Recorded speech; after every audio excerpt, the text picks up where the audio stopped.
అతని పేరు బెనాయా. 2 సమూయేలు గ్రంథం 23వ అధ్యాయం 15వ వచనం.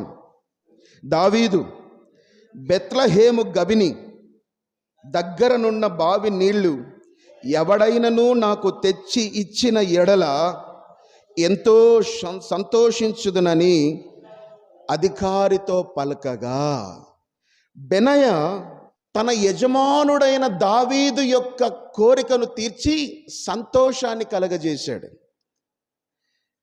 అలా కలగజేసిన కారణం చేత ఏమైంది? మొదటి దినవృత్తాంతముల గ్రంథం 27వ అధ్యాయములో ఐ థింక్ 5-6 వచనాలు మనం చదవగలిగితే అక్కడ బెనాయా సైన్యాధిపతి అయ్యాడట. ఈ బెనాయా ఆ 30 మంది పరాక్రమశాలులలో ఒకడై ఆ 30 మందికి అధిపతి అయి ఉండెను. దావీదు యొక్క సంతోషమును నెరవేర్చినటువంటి గుంపులో బెనాయా ఉన్నాడు. అందుకు దావీదు ఏం చేశాడు? అధిపతిగా నియమించాడు. ఏ అధిపతి? 30 మంది గ్రూపుకు అధిపతిని చేశాడు. కొంచెములో నమ్మకం ఉన్నటువంటి 2 తలాంతులు కలిగిన వాడిని వాడు 4 తలాంతులు చేసినందుకు యేసుక్రీస్తు ప్రభుల వారు ఏం చేశాడో తెలుసా? వాడిని బల మంచి నమ్మకమైన దాసుడా అని చెప్పి నా సంతోషములో నువ్వు పాలు పంచుకుందువురా అని పిలుపునిచ్చాడు.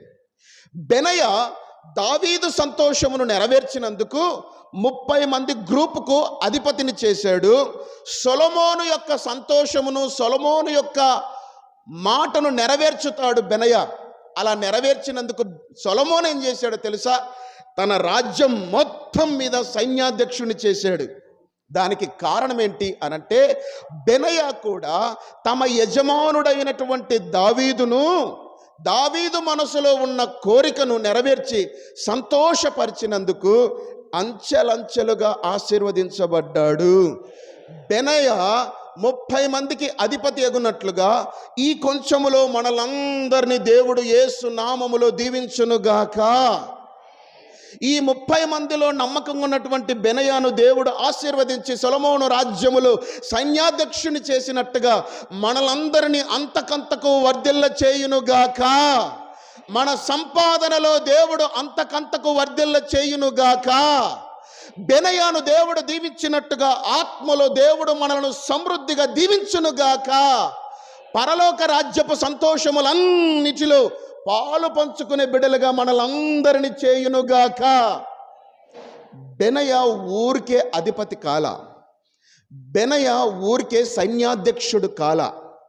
పరలోక రాజ్యములో తలాంతులు పొందినటువంటి దాసులు ఊరికే బల మంచి నమ్మకమైన దాసుడా అని పేరు తెచ్చుకోవాలా, కష్టపడినారు. వాళ్ళు ఇవ్వబడిన కృపను సద్వినియోగం చేసుకున్నారు వీళ్ళు. అందుకే బల మంచి నమ్మకమైన దాసుడా అని ఆయన పేరు పొందితే ఇతను దినదినం ఆశీర్వదించబడ్డాడు, ఉద్యోగములో దీవించబడ్డాడు, ఆదాయములో లాభము సంపాదించుకున్నాడు. తన కుటుంబ వంశాన్ని దేవుని మందిరములో మందసం మోసే లెక్కలోకి నడిపించాడు. మామూలు జీవితం కాదు బెనాయాది.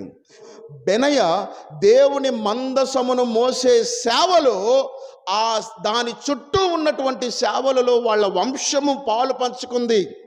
అంతగా దీవించబడింది. దేవుని సేవ మీ కంటికి కనబడుతున్నట్టుగా మాత్రమే లేదు, దానికి మించి ఉన్నది. భక్తి మనకు అర్థమైనంత మాత్రముగా లేదు, దానికి మించి ఉన్నది. నీకు తెలిసిన ఆశీర్వాదాలు మాత్రమే కాదు, దానికి మించిన ఆశీర్వాదాలు బ్రతికి ఉన్నప్పుడే మనము అనుభవించగలము. ఇది తెలియక చదువు రాని బ్రతుకులు బ్రతికినట్టు బ్రతుకుతున్నాం, మూర్ఖులు బ్రతికినట్టుగా మనం బ్రతుకుతున్నాం. దేవుడు సహాయం చేస్తున్నా ఆ సహాయాన్ని అందుకోలేకుండా మనం బ్రతుకుతున్నాం. దేవుడు కనికరము చూపిస్తున్నా ఆ కనికరమును ఉపయోగించుకోలేకుండా బ్రతుకుతున్నాం. దానికి మూర్ఖత్వం కారణమా, మొండితనం కారణమా, అజ్ఞానం కారణమా, పాపపు బ్రతుకు కారణమా? I don't know, but think yourself. నీ అంతకు నువ్వే దాన్ని ఆలోచన చేసుకుంటే మంచిది. యోహాను సువార్త 1వ అధ్యాయం 16వ వచనం అనుకుంటాను, అక్కడ ఉంటది ఏమన్నా తెలుసా? మనము కృప వెంబడి కృపను పొందుచున్నందుకు యేసుక్రీస్తు ప్రభు తన కృపా సత్య సంపూర్ణతలో నుంచి మనల్ని రక్షించాడు, మనల్ని చీకట్లో నుంచి విడిపించి వెలుగులోకి నడిపిస్తున్నాడు అని అర్థం వచ్చేటట్టుగా అక్కడ రాయబడి ఉంటది వాక్యం. కృప వెంబడి కృపను దేవుడిస్తున్నాడట. బెనయాకు కృప ఇచ్చి దావీదు బెనయాను పిలుచుకుంటే, దావీదు బెనయా రా అని అన్నాడు. వచ్చాడు. ఏమయ్యా, ఎందుకు వచ్చావు నా దగ్గరికి? ఏం లేదు సార్, నీ పక్కనుంటే బాగుంటుందని వచ్చినా, నీ పక్కనుంటే నాకు కూడా కొంచెం ఆశీర్వాదం వస్తుందని వచ్చినా అని అంటే, అట్లనా, సరే ఉండు నా ఎంట అని అన్నాడు. అక్కడ దొరికిన కృపను దినదినం సద్వినియోగం చేసుకున్నాడు. దావీదు మనసులో చోటు సంపాదించాడు. దావీదు మనస్సులో చోటు సంపాదించడమే కాదు, దావీదు కొడుకైనటువంటి సొలొమోనులో కూడా చోటు సంపాదించి సొలొమోను రాజ్యములో సైన్యాధ్యక్షుడైనాడు. ఇక అతను చెప్పిందే వేదం. ఎన్ని కత్తులు కొనమంటే అన్ని కత్తులు కొనాలి, ఎన్ని గుర్రాలు కొనాలంటే సొలొమోను అన్ని గుర్రాలు కొనిచ్చాలి. అంత స్థాయికి ఎదిగాడు. కారణం, దావీదిచ్చిన మొదటి కృపా పిలుపును సద్వినియోగం చేసుకున్నాడు. మీకు మాట చెప్పనా? బల్ల ఎవరు పడితే వాళ్ళు సిద్ధపరచకూడదు, ఎవరు పడితే దాన్ని ఇష్టం వచ్చినట్టుగా మెయింటైన్ చేయకూడదు. కానీ ఈ సంఘంలో కృప పొందారు మీరు. నువ్వు ఇంట్లో ఎలా బ్రతుకుతున్నావో సంఘ కాపరిగా తెలుసో లేదో నాకు తెలీదు, నువ్వు సమాజంలో ఎలా బ్రతుకుతున్నావో లేదో సంఘానికి తెలుసో లేదో నాకు తెలీదు. కానీ దేవుని కృప నీ మీదకి వచ్చినప్పుడు ఆ పనిని నమ్మకంగా చేయాలి. పరిశుద్ధంగా బ్రతుకుతూ దేవుని సంఘములో ఎక్కువ సమయాన్ని గమనిస్తూ ఇచ్చుకుంటూ దేవుని ఎదుట సేవకులతో కలిసి నడుస్తూ ఆ ఇయ్యబడిన కృప వెంబడి కృపను పొందేటట్టుగా బ్రతకాలి. అప్పుడు బల మంచి నమ్మకమైన దాసుడా అని పరలోక రాజ్యములో సంతోషం పాలు పంచుకుంటావు, మెప్పు పొందుతావు. కానీ మనవాళ్ళు కృప ఊరికే రాదు, వస్తే దాన్ని సద్వినియోగం చేసుకోవాలి. అది క్రైస్తవుడి లక్షణం. బెనియా ఊరికే అధిపతి గాల, దీవించబడలా, వచ్చిన కృపను సద్వినియోగం చేసుకున్నాడు, ఉంచలంచెలుగా హెచ్చించబడ్డాడు. ఇవ్వబడిన కృప కాలదన్నుకోకూడదు, అది జీవితానికి నష్టం చేస్తుంది. దేవుడు పాపములో నిన్ను వదిలేసింటే సర్రన నరకానికి వెళ్ళుండేవాడివి. కానీ ప్రభు కృప చూపించాడు. తన రక్తముతో నువ్వు అడక్కపోయినా నిన్ను అల్లారు ముద్దుగా శుతిమెత్తగా నీ పాపాన్ని క్షమించి తన సంఘములోకి తీసుకొచ్చుకున్నాడు. ఈ కృపను నువ్వు సద్వినియోగం చేసుకోవాలి. అంతేకాని ప్రతి ఆదివారం లేటు రావడం అది కృపను సద్వినియోగం చేసుకోవడం కాదు. ఇవ్వబడిన ఆత్మను ప్రార్థనలో గడిపి అభివృద్ధి చేసుకుంటే అది కృప. కానీ నిద్ర వస్తుంది కదా అని నిద్రపోతే అది కృపను సద్వినియోగం చేసుకోవడం కాదు. ఇచ్చిన 100 రూపాయల్లోనే నువ్వు 10వ భాగం ఇస్తే ఇచ్చిన కృపను సద్వినియోగం చేసుకున్నట్లు ఆ 100ను దేవుడు 1000 చేస్తాడు, 1000ని 10,000 చేస్తాడు. అంతేగాని పిసినారి సంఘాలకు అధ్యక్షుల్లాగా 5 రూపాయలు, 2 రూపాయలు, 10 రూపాయలు, 20 రూపాయలు నోటిచ్చి అమ్మయ్యా అని చేతులు దుడుపుకుంటే నీకొచ్చే ఆ 100 రూపాయల కృప తగ్గిపోతుంది. నువ్వు ఎదగలేవు. బెనయా ఇవ్వబడిన కృపను ఉపయోగించుకున్నాడు. మనం చదువుకున్న వాక్య భాగం ప్రకారం అతడు 30 మందికి ఫస్ట్ అధిపతి అయినాడు. ఆ తరువాత యుద్ధ వీరుడైనాడు. యుద్ధములో రాజుతో పాటు యుద్ధం చేసే అవకాశం పొందాడు. ఆ తరువాత రాజుకు నచ్చని వాళ్ళను లేపేయి అనే బాధ్యత అప్పగించబడింది. ఆ తరువాత సైన్యాధ్యక్షుడయ్యాడు. తన గ్రాఫ్ మెట్టు మీద మెట్టు ఎదుగుతుందే తప్ప అప్ అండ్ డౌన్కు పోలా. బెనయా కృపనివ్వబడినప్పుడు సద్వినియోగం చేసుకున్నాడు. అందుకే అతను ఆశీర్వదించబడ్డాడు. మనము కూడా కృపను సద్వినియోగం చేసుకుందాం. నాకు కృప ఇవ్వబడిందా, అయితే నేను ఉపయోగించుకుంటా సార్ అనేవాళ్ళు ఒకసారి గట్టిగా చప్పట్లు కొట్టండి.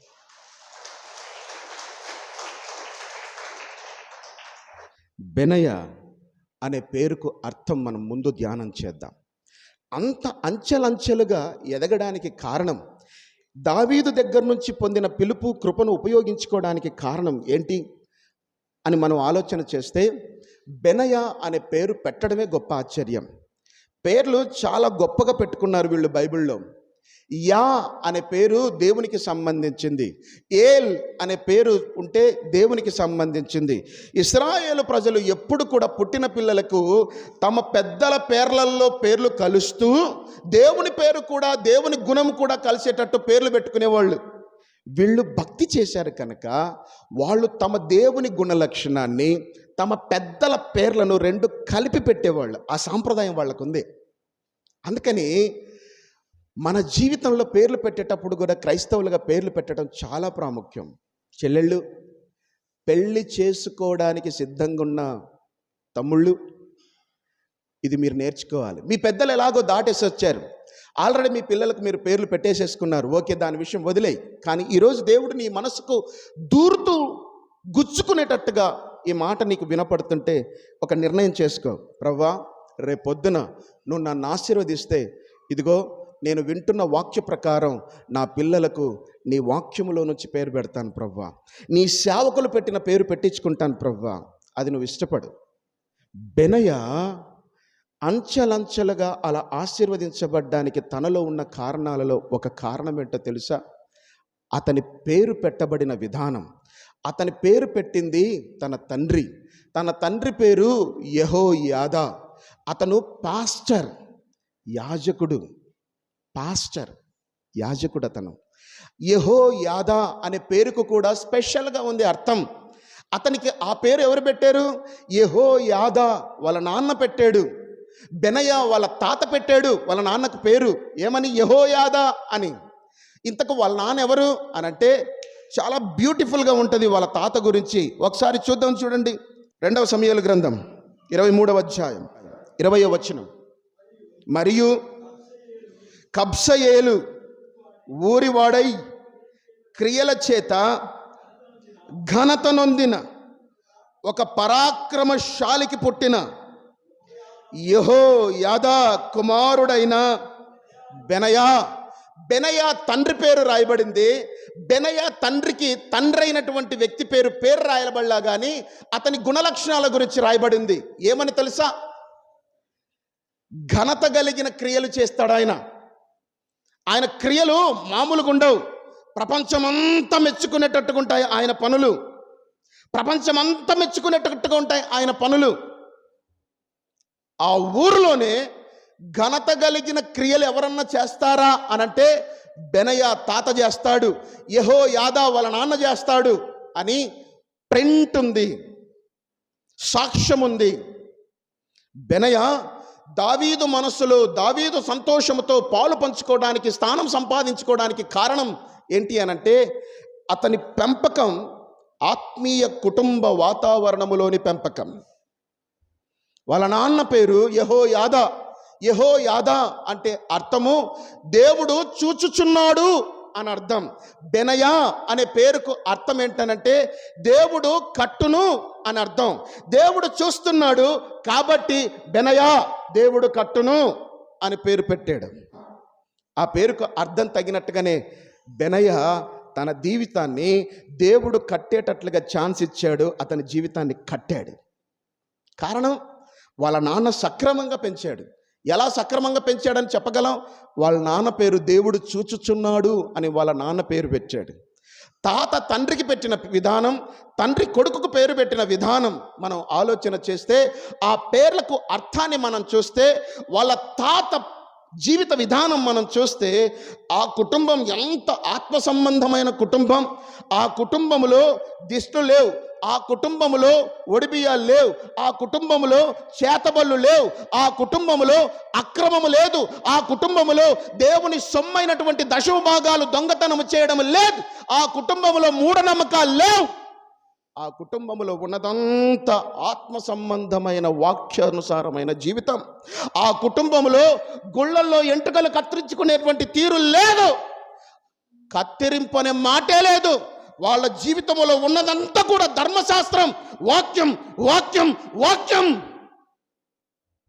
వాక్యానికి చోటు తప్ప, వాళ్ళ పెంపకం అంతా వాక్యము తప్ప ఇంకో దానికి చోటు లేదు. అందుకే వాళ్ళ తాత చేసే పనులన్నీ ఎలా ఉన్నాయో తెలుసా? ఘనత వహించిన క్రియలు. అసలు ఆయన పేరు రాయకుండా ఆయన క్రియల గురించి, ఆయన సాక్ష్యం గురించి రాస్తున్నాడు. ఏమని సంపాదిస్తావు సాక్ష్యం? చర్చికి ఎవరైనా పోతారండి, చర్చికి ఎవరైనా పోతారు, విశ్వాసులను ఎవరైనా పిలిపించుకుంటారు. యాకోబు అంటున్నాడు, దయ్యములు కూడా దేవుని నమ్ముతున్నాయి, నమ్మడమే కాదు గడగడగడ వణుకుతున్నాయి. వణకడానికి, నమ్మడానికి దయ్యాలకు కూడా ధైర్యం వచ్చింది. కానీ క్రియలు మాత్రం దేవుడికి తగినట్టుగా, రక్తముతో కడగబడిన పాపములో నుంచి బయటకు వచ్చిన, నరకమును విడిపించుకుని పరలోకానికి నిరీక్షణ కలిగిన బిడ్డలు మాత్రమే చేస్తారు క్రియలు. నువ్వు చేస్తున్నావా? దేవుడిచ్చిన కృప సద్వినియోగం చేసుకోవడం అంటే అర్థం అది. నీ పెంపకం, నీ మనవళ్ళ పెంపకం, నీ మనవరాళ్ల పెంపకం, నీ కొడుకుల పెంపకం, నీ భర్త పెంపకం, భార్యను భర్తగా నువ్వు పెంచే పెంపకం చాలా ప్రాముఖ్యం, చాలా ప్రాముఖ్యం. నీ మీద నమ్మకం ఉంది దేవుడికి, సరిగా పెంచుతావని. నీ మీద నమ్మకం ఉంది, నీ బిడ్డలను సరిగా కాసి దేవునికి అప్పగిస్తావని. దేవుడికి నీ మీద నమ్మకం ఉంది, నీ పిల్లలను అపురూపంగా దేవుని చేతికి అప్పగించి నడిపిస్తావని. ఈరోజు నీ పిల్లలు దారి తప్పారంటే కారణం నువ్వే. నీ పిల్లలు చదువుకోకుండా ఆపేసి ఆటోలు వేస్తున్నారంటే కారణం నువ్వే. ఇప్పటికైనా పశ్చాత్తాపడు. ప్రభువా, బిడ్డలను నమ్మించా, పెంచుతా నీ కొరకు. ముందు నన్ను పెంచు ప్రభువా, నీకోసం. నేను నా పిల్లల్ని నీకోసం పెంచుతా. ప్రార్థన చేస్తావా? తమ్ముళ్ళు, తండ్రి పెంపకములో పెరిగిన పిల్లలు ఎప్పుడు పాడు కారు. సామెతల గ్రంథంలో 1,00,000 రెఫరెన్సులు ఉన్నాయి. తల్లిని గౌరవించి, తల్లిని సన్మానించి, తండ్రికి లోబడి, ఇంటి పట్టున నమ్మకంగా పరిశుద్ధతను కాపాడుకుంటూ బ్రతుకుతున్నటువంటి బెనయ బ్రతుకు అభిషేకించబడిన రాజైన దావీదు కుడి చేతి కింద ఉంది. నీ బ్రతుకెక్కడుంది తమ్ముడు, చెల్లి? ఆటో స్టాండ్లో దొంగ సినిమాలు చూసుకుంటుందా నీ బ్రతుకు? బయట బికారుగా తిరుగుతున్నావా? అది దేవుడిచ్చిన జీవితాన్ని నువ్వు పాడు చేస్తున్నావు. నీ జీవితం పాడైపోద్ది. తల్లి, తండ్రి, పిల్లలు. చాలామంది అత్తామామల విషయంలో, తల్లిదండ్రుల విషయంలో చాలా నిర్లక్ష్యంగా ఉంటారు. ఇటు మగవాళ్ళైనా ఇటు ఆడవాళ్ళైనా అత్తామామల విషయంలో మరీ దారుణం, తల్లిదండ్రుల విషయంలో చాలా దారుణం. తండ్రి కసాయివాడైతే అన్నం పెట్టవా? తల్లి మర్యాదస్తులు కాకపోతే పలకరించవా? అత్తామామలైతే అసూయ చెట్టు వేర్లు పెరిగినట్టుగా విరగాలనా? నువ్వు క్రైస్తవురాలు అన్న సంగతి మర్చిపోతున్నావు కదా. నువ్వు యేసు రక్తముతో కడగబడిన బిడ్డవని మర్చిపోతున్నావు కదా.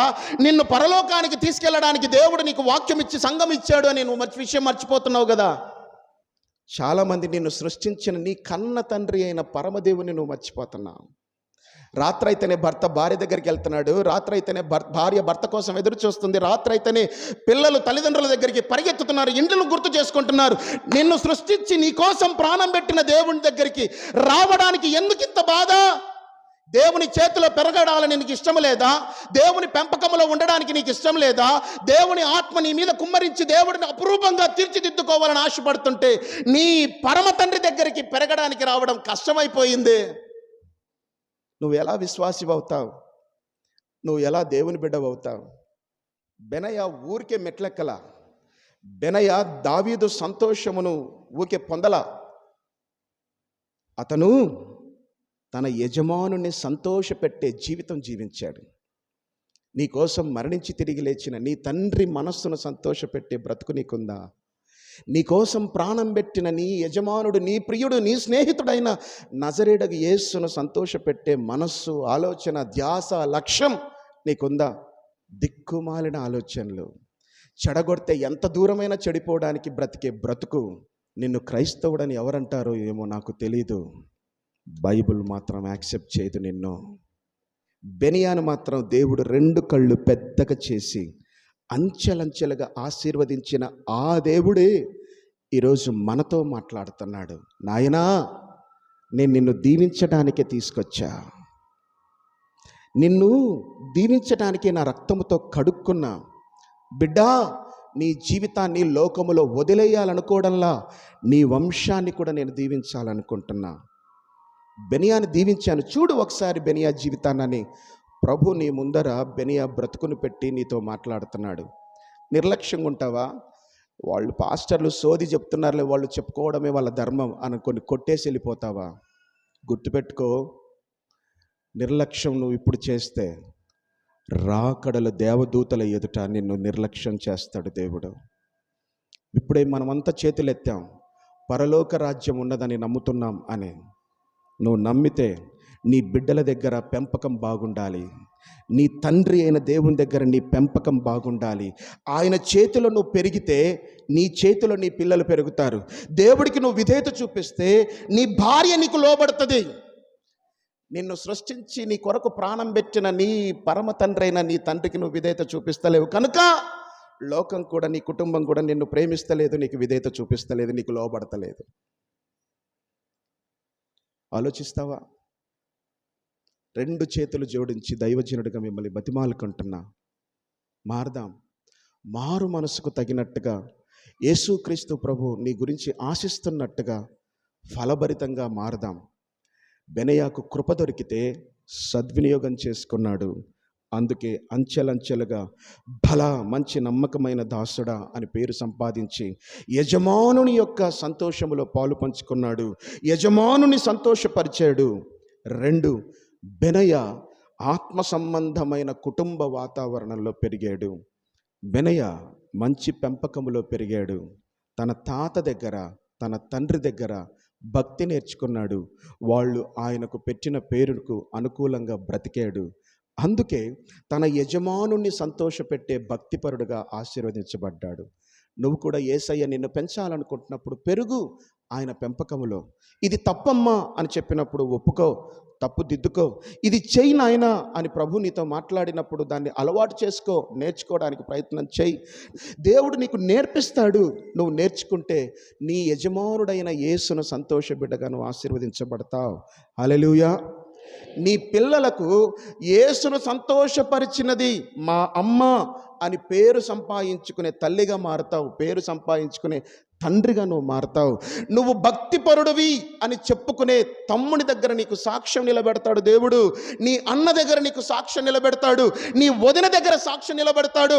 నా మరిది దేవుణ్ణి ఘనపరిచే బిడ్డ, నా మరిది దేవుణ్ణి యజమానుడిగా ఒప్పుకొని దేవుణ్ణి సంతోషపెట్టే భక్తిపరుడు అని దేవుడు నిలబెడతాడు. బెనయ కృపను సద్వినియోగం చేసుకున్నాడు. 2, ఆత్మ సంబంధమైన కుటుంబంలో పెరిగాడు. ఇంకొక మాట చెప్తాను, సంఘము ఆత్మ సంబంధమైన కుటుంబం. పెరుగుతున్నావా? నీ కాపర్లు నిన్ను పెంచడానికి ఇష్టపడుతున్నప్పుడు పెరుగుతున్నావా వాళ్ళ పెంపకంలో? సంఘము అనేది అదేదో ట్రెడిషనల్ ప్రోగ్రాము జరుపుకునే కాంపౌండ్ కాదు. It's a family of God. దేవుని సహవాసములో పెరిగే అన్నదమ్ముల, అక్క చెల్లెళ్ళ, అన్నా చెల్లెళ్ళ, అక్క తమ్ముళ్ళ కుటుంబం దేవుని కుటుంబం. అది నీ పైన పెద్దలుంటారు, ఆ పెద్దల పైన పరిచారకులు ఉంటారు, ఆ పరిచారకుల పైన సంఘ కమిటీ ఉంటుంది, ఆ సంఘ కమిటీ పైన సేవకులు ఉంటారు. ఇదంతా కుటుంబము వరుస. ఇంట్లో అత్త మామ ఉన్నట్టు, ఇంట్లో భర్త ఉన్నట్టు, ఇంట్లో తల్లి ఉన్నట్టు, ఇంట్లో కొడుకులు ఉన్నట్లు కుటుంబం క్రమబద్ధంగా ఉంటుంది, డిసిప్లిన్గా ఉంటుంది. పెరుగుతున్నామా ఆ పెంపకంలో? ఎవరికి ఇష్టం వచ్చినట్టు వాళ్ళు మాట్లాడతారు, ఎవరికి ఇష్టం వచ్చినట్టు వాళ్ళు దూషించుకుంటారు, ఎవరికి ఇష్టం వచ్చినట్టు వాళ్ళు ఏళ్ళు పెడతారు. ఇది దేవుని కుటుంబం అని మర్చిపోతున్నామా? ఈ కుటుంబానికి దేవుడు యజమానుడు అన్న విషయం మర్చిపోయి భయము లేకుండా మాట్లాడుతున్నామా? నీ యజమానుడు నీ ఇంట్లో ఎప్పుడు నిన్నేమనడా? నీ భర్త. నువ్వు తప్పు చేస్తే నీ తండ్రి నిన్నెప్పుడు ఏమి అనడా? నీ పిల్లలు తప్పు చేస్తుంటే తండ్రిగా, తల్లిగా, జేజినాయనగా, జేజమ్మగా ఏమి అనకుండా ఉంటావా? అంటారు కదా. అలా అంటున్నప్పుడు కుటుంబానికి సాదృశ్యంగా సంఘం ఉంది, సంఘానికి సాదృశ్యంగా కుటుంబం ఉంది. ఈ సంఘం ఆత్మ సంబంధమైన కుటుంబం. దీనిపైన నాయకులు ఉంటారు, సేవకులు ఉంటారు, కాపర్లు ఉంటారు, ఉపదేశకులు ఉంటారు, ప్రవక్తలు ఉంటారు. వాళ్ళ పెంపకములో ప్రతి విశ్వాసి పెరగాలి. అంతేకాని ఎవరికి ఇష్టం వచ్చినట్టుగా వాళ్ళు డిజార్డర్గా ఉంటాము అని అంటే నువ్వు డివండల్ అవుతావు. నువ్వు డివండల్ అవుతావు. ఫస్ట్ వచనం ఒకటి చూపించాను, ఏమని? ఫిలిప్పి 1:5. సంతోషముగా పౌలు ఫిలిప్పి సంఘం కోసం ప్రార్థన చేస్తున్నాడట. నీ కోసం నీ సేవకులు సంతోషముతో ప్రార్థన చేయాలా, దుఃఖముతో ప్రార్థన చేయాలా? ఆలోచన చేసుకోండి. ఇది ఆత్మ సంబంధమైన కుటుంబం. కాపర్ల పైన దేవుడు యేసుక్రీస్తు ప్రభు శిరస్సు. ఆయన నిన్ను పెంచుతాడు కాపర్ల ద్వారా. కాబట్టి మన జీవితంలో బెనయ ఎలాగైతే ఆశీర్వదించబడ్డానికి దేవుని యజమానుడిగా భావించి అతను దేవుని సంతోషపెట్టినట్లుగా దావీదును సంతోషపెట్టిన జీవితాన్ని బ్రతకడానికి కారణం కృపను సద్వినియోగం చేసుకున్నాడు. చిన్న పిలిపిచ్చాడు, సద్వినియోగం చేసుకున్నాడు. 2, ఆత్మ సంబంధమైన కుటుంబ పెంపకమును పెరిగాడు. కాబట్టి నిన్ను ఆశీర్వదించాలి అనంటే బెనియా బ్రతుకుని నీ ముందు పెడుతున్నాడు. ఈరోజు అందరం పశ్చాత్తాపడాలి, ప్రార్థన చేసుకోవాలి. ఎక్కడ లోపం ఉందో నాకు తెలియదు, కానీ నిన్ను సంతోషపెట్టే బ్రతుకు బెనయా దావీదును సంతోషపెట్టే బ్రతుకు బ్రతికినట్టుగా నేను బ్రతుకుతలేను. నాకు అర్థమైంది. నీ పాదాల చెంతకు వస్తున్నా నా బ్రతుకును ఒకసారి పరిశీలించు, శుద్ధి చేయి. నీ పెంపకములో పెరుగుతా, సంఘం పెంపకములో పెరుగుతా, నా కుటుంబ పెంపకములో నేను కట్టుబడి బ్రతుకుతా. నన్ను జ్ఞాపకం చేసుకో. నువ్విచ్చిన ఈ రక్షణ, నువ్విచ్చిన ఈ సంఘం, నువ్విచ్చిన ఈ కృప నేను సద్వినియోగం చేసుకుంటాను ప్రభువా, వేస్ట్ చేసుకోను. నీకు భయపడతా, నీకు లోబడతా అని ప్రార్థన చేద్దామా? మోకరించండి, ప్రార్థన చేసుకుందాం.